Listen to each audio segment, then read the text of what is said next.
I'm Ashley Griffin, Senior Project Manager at MS Consultants. I'm Nathan Lephart, Registered Architect and Technical Services Manager at MS Consultants.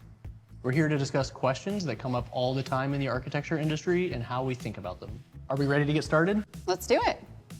What separates brands that scale smoothly from those that struggle? I think brands that scale smoothly are clear in their standards and processes. They have playbooks and documents that keep the guardrails on for the project. What is a playbook? So it could guide design decisions like paint colors or ceiling heights or roof heights, but it could also just document how the client wants to receive information or how we want to deliver information. So rules for the program. It is. It's easy to design for the 80% of projects that go well or have a lot of known conditions, but having guidelines for the 20% that are always going to be unique is really important. Some brands that don't scale well have inconsistencies that can multiply over time, or they try to make unique decisions on every project. Yeah, they're prepared for the unknown. Right. Where have you seen standard prototypes break down most often? Well, when the actual site conditions aren't considered fully upfront, when the real world shows up.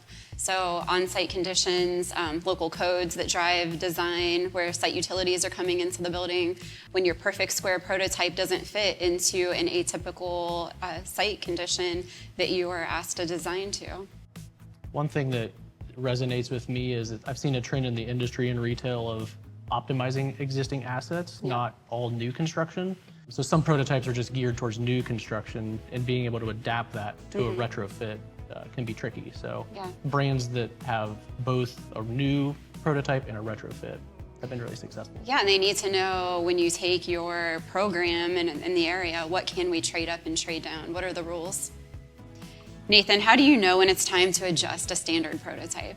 Well, the easy answer is when you have an issue that repeats itself across projects, because then you want to update the standards so you can flow that more efficiently into future projects. But the real trick is to have a regular cadence with updates. You don't want to be too reactive or make updates in between active projects to kind of slow things down.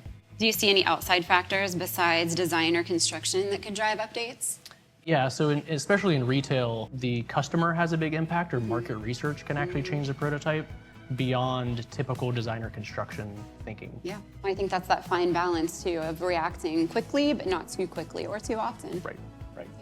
What's one of the biggest challenges you've seen in keeping a national rollout on schedule? Keeping a program on schedule. So this is one I'm living in right now, and I'm seeing permitting times vary widely across the country. So anywhere from 3 weeks to 3 months. There are so many construction unknowns right now. Really, we just have to focus on controlling the controllable.